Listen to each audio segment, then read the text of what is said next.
شروع اللہ کا نام لے کر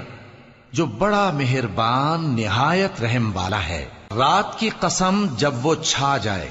اور دن کی قسم جب وہ روشن ہو جائے، اور اس ذات کی قسم جس نے نر اور مادہ پیدا کیے کہ تم لوگوں کی کوشش طرح طرح کی ہے۔ سو جس نے اللہ کے رستے میں مال دیا اور پرہیزگاری کی اور بہترین بات یعنی کلمہ توحید کو سچ جانا،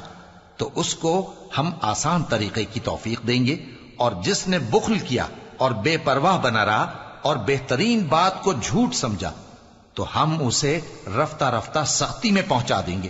اور جب وہ دوزخ کے گڑھے میں گرے گا تو اس کا مال اس کے کچھ بھی کام نہ آئے گا۔ یقیناً راہ دکھا دینا ہمارا ذمہ ہے، اور بے شک آخرت اور دنیا ہماری ہی ملکیت ہیں۔ سو میں نے تم کو بھڑکتی آگ سے خبردار کر دیا ہے، اس میں وہی داخل ہوگا جو بڑا بدبخت ہے، جس نے جھٹلایا اور منہ پھیرا، اور جو بڑا پرہیزگار ہے وہ اس سے بچا لیا جائے گا۔ وہ جو اپنا مال دیتا ہے تاکہ پاک ہو، اور اس لیے نہیں دیتا کہ اس پر کسی کا احسان ہے جس کا بدلہ اتارا جائے، بلکہ اپنے رب اعلی کی رضامندی حاصل کرنے کے لیے دیتا ہے، اور وہ عنقریب خوش ہو جائے گا۔